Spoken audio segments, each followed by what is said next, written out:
Hi ಎಲ್ಲರೂ ಹೇಗಿದ್ದೀರಾ? ಎಲ್ಲರೂ ಚೆನ್ನಾಗಿದ್ದೀರಾ ಅಂತ ಅಂದ್ಕೊಂಡಿದ್ದೀನಿ. Welcome back to my channel. ನಾನು ನಿಮ್ಮ ಸುನೀತಾ ಸಿನಿ. ತುಂಬ ದಿನಗಳ ನಂತರ ನಾನು ಮತ್ತೆ ಬ್ಲಾಗ್ ಸ್ಟಾರ್ಟ್ ಮಾಡಿದ್ದೀನಿ. ಸೊ ಇವತ್ತು ನಾವು ಗುರುವಾರ ಆಗಿರೋದ್ರಿಂದ ರಾಘವೇಂದ್ರ ಮಠಕ್ಕೆ ಹೋಗೋಣ ಅಂತ ಅಂದ್ಕೊಂಡಿದ್ವಿ. ಸೊ ಇವತ್ತಿನ ವಿಶೇಷ ಗುರುಪೂರ್ಣಿಮೆ ಕೂಡ ಆಗಿದೆ. ಹಾಗಾಗಿ ನಾನು ನನ್ನ ಮಗಳು ನಮ್ಮಮ್ಮ ಕೂಡ ದೇವಸ್ಥಾನಕ್ಕೆ ಹೊರಡೋಣ ಅಂತ ರೆಡಿ ಆಗ್ತಿದ್ವಿ. ಸೊ ಸ್ನಾನೆಲ್ಲ ಮುಗಿಸ್ಕೊಂಡು ಬಂದಿದ್ದೀನಿ. ಸೊ ಯಾರೆಲ್ಲ ನನ್ನ ಚಾನಲ್ನ ಸಬ್ಸ್ಕ್ರೈಬ್ ಮಾಡಿದ್ರೆ ನೋಡ್ತೀವಿ, ದಯವಿಟ್ಟು ಸಬ್ಸ್ಕ್ರೈಬ್ ಮಾಡಿ. ನನ್ನ ಮಗಳು ಕೂಡ ಇವತ್ತು ಸ್ಕೂಲಿಗೆ ರಜೆ ಹಾಕಿದ್ದು, ಅವಳಿಗೆ ಸ್ವಲ್ಪ ಹೆಲ್ತ್ ಇಶ್ಯೂ ಆಗಿತ್ತು. ಸೊ ಹಾಗಾಗಿ ಅವಳು ಕೂಡ ನಮ್ಮ ಜೊತೆ ದೇವಸ್ಥಾನಕ್ಕೆ ಬರ್ತಿದ್ದಾಳೆ. ಅಮ್ಮ ಇನ್ನೇನು ಹೊರಟಿದ್ದಾರಂತೆ, ನಮ್ಮಮ್ಮ ಮನೆಯಿಂದ ಹೊರಟಿದ್ದಾರಂತೆ. ಸೊ ನಮ್ಮಮ್ಮ ಬರೋದಕ್ಕೆ ನಾವು ಕೂಡ ಪೂಜೆ ಎಲ್ಲ ಮುಗಿಸ್ಕೊಂಡು ರೆಡಿ ಆಗೋಣ. ನಮ್ಮ ಮನೆ ತಾವು ಯಾವಾಗಲೂ ಕರೆಂಟ್ ತೆಗಿತಾರೆ. ಸೊ ಸ್ವಲ್ಪ ಕ್ಲಿಯರಾಗಿ ಕಾಣಿಸ್ತಾ ಇಲ್ಲ ಅಂತ ಅಂದ್ಕೊಂಡಿದ್ದೀನಿ. ಸೊ ಈಗ ಪೂಜೆಗೆಲ್ಲ ರೆಡಿ ಮಾಡ್ಕೊತಾ ಇದ್ದೀನಿ. ಸೊ ನೋಡಿ, ಹೂವೆಲ್ಲ ರೆಡಿ ಇದೆ. ಈಗ ಪೂಜೆ ಸ್ಟಾರ್ಟ್ ಮಾಡೋಣ ಅಂತ ರೆಡಿ ಮಾಡ್ಕೊಳ್ತಾಯಿದ್ದೀನಿ. ಬನ್ನಿ ಯಾವ ರೀತಿ ಪೂಜೆ ಮಾಡಿರ್ತೀನಿ ಅಂತ ನಿಮಗೆ ತೋರಿಸ್ತೀನಿ. ನೋಡಿ, ಈ ರೀತಿ ದೇವ್ರ ಪೂಜೆ ಮಾಡೋಣ ಅಂತ ರೆಡಿ ಮಾಡ್ಕೊಂಡಿದ್ದೀನಿ. ಎಲ್ಲ ಪೂಜೆಗೆಲ್ಲ ರೆಡಿ ಮಾಡ್ಕೊಂಡಿದ್ದೀನಿ.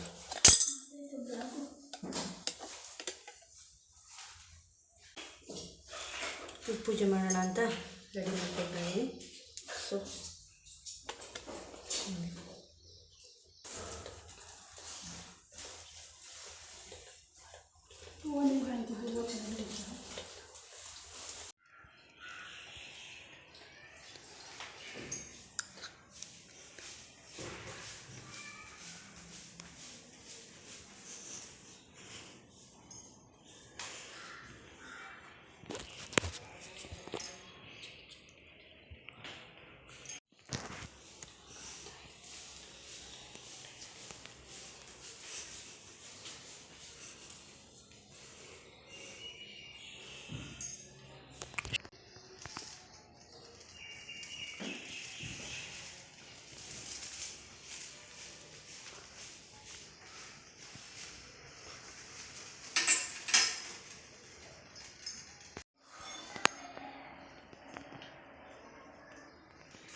ಈಗ ಪೂಜೆ ಎಲ್ಲ ಮುಗೀತು. ಈಗ ಮನೆ ಕೆಲಸ ನಡೀತಾ ಇದೆಯಲ್ಲ, ಹಾಗಾಗಿ ಅವರಿಗೆ ಕಾಫಿ ಮಾಡೋಣ ಅಂತ ಮಾಡ್ತಾಯಿದ್ದೀನಿ. ಸೊ ಕಾಫಿ ಆಯಿತು. ಈಗ ಸ್ವಲ್ಪ ಮನೆಯವ್ರಿಗೆ ಕೆಲಸ, ಅವರಿಗೆ ಕಾಫಿ ಕೊಟ್ಬಿಟ್ಟು ಅಮ್ಮ ಕೂಡ ಬಂದರು. ಸೊ ಅವರಿಗೊಂದು ಕರ್ಕೊಂಡು ಈಗ ಸ್ವಲ್ಪ ನಾಷ್ಟ ತಿಂದ್ಬಿಟ್ಟು ದೇವಸ್ಥಾನಕ್ಕೆ ಹೋಗೋಣ ಅಂತ ನೋಡಿ, ಕೆಲಸದವ್ರು 5 ಜನ ಬಂದಿದ್ದಾರೆ. ಸೊ ಅವರಿಗೆ ಕಾಫಿ ಕೊಟ್ಬಿಡೋಣ ಅಂತ ಗ್ಲಾಸಿಗೆ ಬಿಟ್ಕೊಳ್ತಾ ಇದ್ದೀನಿ. ಬನ್ನಿ, ಇವಾಗ ಟೀ ಕೊಡೋಕ್ಕೆ ಹೋಗ್ತಾಯಿದ್ದೀನಿ.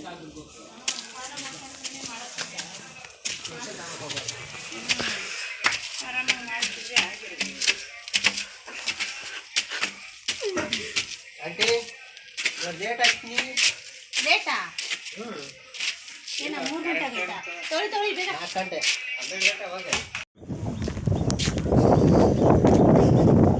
ಈಗ ನಾವು ದೇವಸ್ಥಾನಕ್ಕೆ ಕೊಡ್ತಾ ಇದೀವಿ. ನೋಡಿ, ನಮ್ಮ ಮಮ್ಮಿನೂ ಬಂದಿದೆ. ನಾವು ಈಗ ದೇವಸ್ಥಾನ ಬಂದ್ವಿ. ಇಲ್ಲಿರೋ ಜನಸಾಗರ ನೋಡಿ ನನಗಂತೂ ತುಂಬಾ ಖುಷಿ ಆಯಿತು. ಹಾಗೆ ಜನ ನೋಡಿಕೊಂಡು ನಾವು ಫಸ್ಟ್ ಹೊರಟಿದ್ದೆ ಸಾಯಿಬಾಬನ ದೇವಸ್ಥಾನಕ್ಕೆ.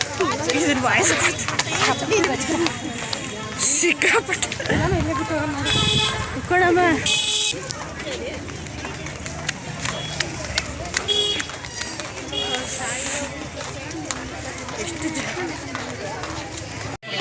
ನಾವು ಫಸ್ಟು ಶ್ರೀ ದತ್ತ ಸಾಯಿಬಾಬಾ ದೇವಸ್ಥಾನಕ್ಕೆ ಹೊಂಟ್ವಿ. ಅದು ತುಂಬ ಕ್ಯೂ ಇತ್ತು, ಹಾಗಾಗಿ ನಾವು ಕ್ಯೂವಲ್ಲಿ ಹಾಗೆ ಮುಂದೆ ಸಾಗಿದ್ವಿ.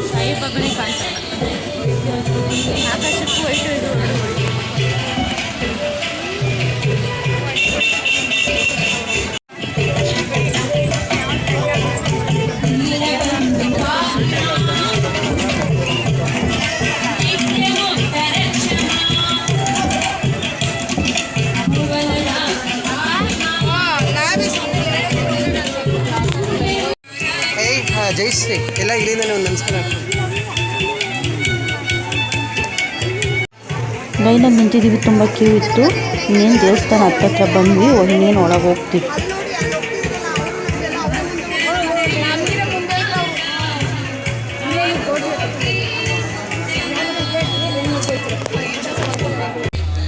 ಇದೇ ನೋಡಿ ದೇವಸ್ಥಾನ. ಈಗ ಸಾಯಿಬಾಬನ ದರ್ಶನ ಒಳಗೆ ಹೋಗ್ತೀವಿ.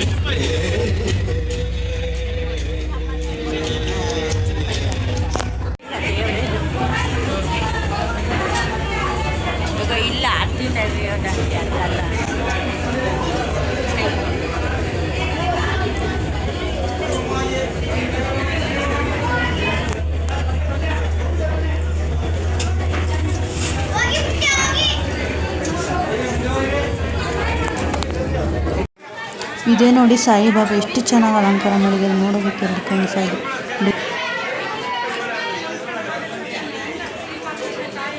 ದರ್ಶನ ಮಾಡ್ಕೊಂಡು ಹೊರಗೆ ಬಂದ್ವಿ. ಹೊರಗಡೆ ಕೂಡ ಚಿಕ್ಕ ಚಿಕ್ಕ ದೇವರುಗಳು ಪ್ರತಿಷ್ಠಾಪನೆ ಮಾಡಿದ್ವಿ. ಫಸ್ಟಿಗೆ ನಮಗೆ 5 ಗೃಹ ಸಿಕ್ತ, ಅದಾದಮೇಲೆ ಗಣಪತಿ, ಅದಾದಮೇಲೆ ಶಿವ ನೋಡ್ಕೊಂಡು ನಾವು ಹೊರಗಡೆ ಬಂದ್ವಿ. ಹಾಗೆ ನಾವು ಹೊರಗೆ ಬಂದಾಗ ಅಲ್ಲಿ ಸತ್ಯನಾರಾಯಣ ಪೂಜೆ ಕೂಡ ಮಾಡಿದ್ದು, ಅಲ್ಲಿ ಎಲ್ಲ ಹೋಮಕ್ಕೆ ಎಣ್ಣೆ ಅಭಿಷೇಕ ಮಾಡೋರು ಮಾಡ್ತಾಯಿದ್ರು. ಸೊ ನಾವು ಅಲ್ಲಿ ಕೆಲಸ ದೇವ್ರ ಪೂಜೆ ಮಾಡಿಕೊಂಡು ಇದು ಊಟ ಮಾಡ್ಕೊಂಡ್ವಿ. ನಾವು ಅಲ್ಲಿ ಮುಗಿಸ್ಕೊಂಡು ಶ್ರೀ ಕ್ಷೇತ್ರ ಕಾಮಧೇನು ಕ್ಷೇತ್ರವಾದಂತಹ ರಾಘವೇಂದ್ರ ಮಠಕ್ಕೆ ಹೊರಟ್ವಿ. ಅಲ್ಲೂ ಕೂಡ ತುಂಬಾ ರಶ್ ಇದ್ದರು. ಸೊ ಹಾಗೆ ಹೋಗೋಣ ಅಂತ ಹೊರಡ್ತಾ ಇದ್ವಿ. ಅಲ್ಲಿ ಟಿಕೆಟ್ ತೊಗೊಳ್ಳೋರು ಟಿಕೆಟಿಂದ ಹೋಗ್ತಾಯಿದ್ರು. ನಾವು ಟಿಕೆಟ್ ಏನು ತೊಗೊಳ್ಳೋದು, ಮಾಮೂಲಿ ದರ್ಶನ ಮಾಡ್ಕೊಂಡ್ವಿ. ಹೇಗಿದೆ ಅಂತ ಇದಕ್ಕೆ ನಾವು ಕೂಡ ಫಸ್ಟ್ ಟೈಮ್ ಬಂದಿದ್ವಿ. ಸೊ ಇದು ನೋಡಿ ತುಂಬಾ ಖುಷಿ ಆಯಿತು. ರಾಯರು ನಮಗೂ ಕೂಡ ಒಳ್ಳೇದು ಮಾಡಿ ಜೀವನದಲ್ಲಿ. ಈಗ ನಾವು ರಾಘವೇಂದ್ರನ ದರ್ಶನ ಮಾಡ್ತಿದ್ವಿ ನೋಡಿ. ನಾವು ದರ್ಶನ ಮಾಡ್ಕೊಂಡು ಹೊರಗೆ ಬಂದಾಗ ಪಾರುಗೌಡ ಮತ್ತು ನೇತ್ರಗೌಡ ಕೂಡ ಸಿಕ್ಕಿದ್ರು. ಅವ್ರನ್ನ ಮಾತಾಡಿಸ್ಕೊಂಡು ನಾಗೇ ದರ್ಶನ ಮಾಡಿಕೊಂಡು ಜಾತ್ರೆ ನೋಡಿಕೊಂಡು ಮನೆ ಕಡೆ ಬಂದ್ವಿ. ಹಾಗೆ ನಾವು ಜೋಳನ್ನು ತಿನ್ಕೊಂಡು ಜಾತ್ರೆ ನೋಡಿಕೊಂಡು ಮನೆ ಕಡೆ ಹೊರಟ್ವಿ. ನಾವು ಹಾಗೆ ಬಸ್ ಹತ್ತಿದ್ವಿ. ಬಸ್ಸಲ್ಲಿ ಎಲ್ಲನೂ ಬರೇ ಹೆಂಗಸ್ರೇ ಇರೋದು ನೋಡಿಬಿಟ್ಟು ನಮ್ಮ ಸಿದ್ದರಾಮಯ್ಯಂದು ಶಕ್ತಿ ಯೋಜನೆ ಎಷ್ಟು ಚೆನ್ನಾಗಿ ಫಲಿಸ್ತಿದೆ ನೋಡಿ.